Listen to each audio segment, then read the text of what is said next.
Welcome, friends, to this funny little story that brought joy to this author's heart today. This year, I published a book called Kitchen Witch, Stories of Magic and Folklore of Food, and here it can be seen on the shelves of my favourite bookshop, Topping & Co. in Bath.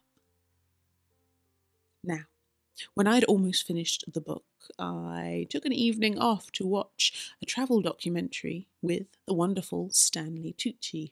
This is that documentary. The Italian composer Giuseppe Verdi wrote, "You may have the universe if I may have Italy." That is amazing. That's really incredible. Grazie.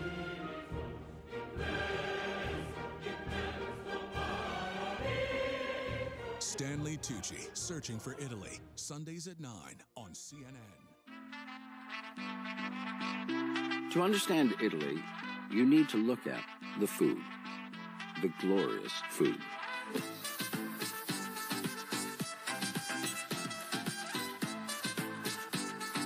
Come with me as I taste the flavors of the land and sea to discover what the food tells us about the past and the present.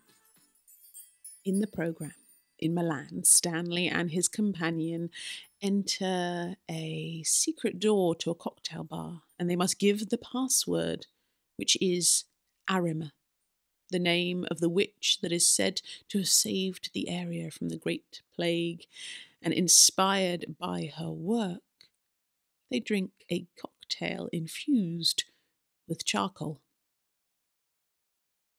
This inspired me to research the story of Arima, or Arimo, sometimes known. There are a few variations of the story, but this is the one that made it into the book.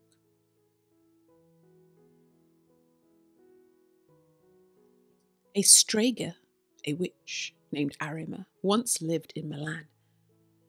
She lived in the small area of the city around Via Laghetto, behind the great cathedral. This area was home to some of the city's poorest residents: prostitutes, outcasts, lost souls, and charcoal burners, their clothes and faces dusted black from their work. Arima had great skill with potions and spells, and she helped the poor locals of the neighbourhood with her healing herbs. When the Great Plague devastated the city's population in around 1630, all the residents of Via Laghetto survived safe and well, because, they say, Arima cast a spell over the area, protecting it.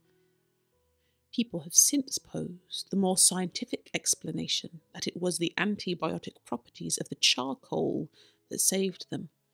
Perhaps it was a little of both. Other stories of Arima were that at night she organised parties and banquets, preparing potions and dancing on rooftops at the Sabbaths before flying to the Piazza della Vetra. This was where executions were carried out for those who had been convicted of the most serious crimes, among which was witchcraft. And in 1641 it was here the last 2 witches condemned in the city were burned alive. Any traces of Arima, however, were lost. No document recorded her death, nor does her name appear among those condemned to the stake in Milan. I wonder if she was hidden or spirited away to safety by those she saved.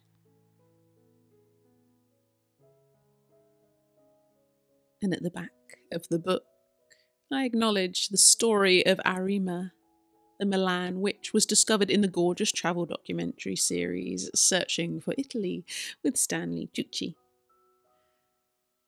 So you can imagine my absolute joy in going into my favourite bookshop today and seeing upon the shelves in the cooking section, Kitchen Witch sat beside Stanley Tucci's new book, Taste.